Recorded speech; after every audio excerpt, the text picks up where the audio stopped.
I will be honest, I'd rather be shot than stabbed. What would you say was the biggest differences between policing in the UK and the US? Um, well, people often say, is there much difference? And the only real difference, I suppose, because you still deal with the same kind of incidents. And the biggest thing I had to get used to, which I got used to over the UK. I mean, the UK is still an unarmed police force, except for special locations like international airports and various other high-profile, protection of people. The police are still unarmed. So the biggest difference really was having a gun permanently over here. And I will be honest, I'd rather be shot than stabbed.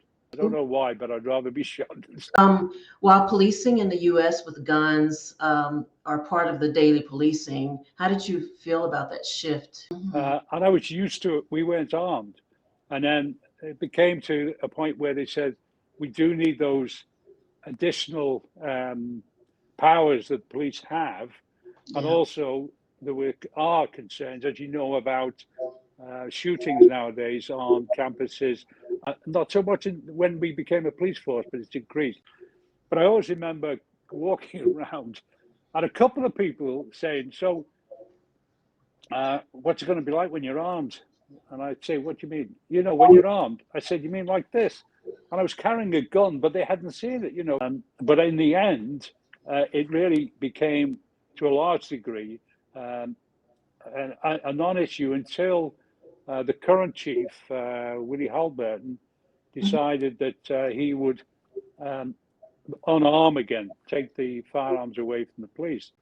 And I know a couple of my colleagues retired early because of that. What we were going to do, and I believe it's true now, was firearms were going to be placed in the vehicles to be available.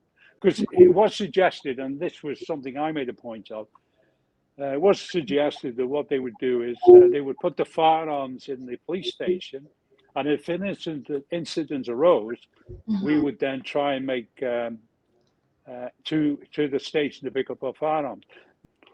And I made a point of saying, look, I have no issue with the decision not to be armed because I've been doing it for 32 years. I will say a lot of colleagues were not happy, which is why they didn't stay. But it wasn't a real concern to me. But what I said is, you can't do that. Can you imagine shall we say, the optics of somebody tells me, hey, there's a person in there who's shooting the students. Okay, not a problem.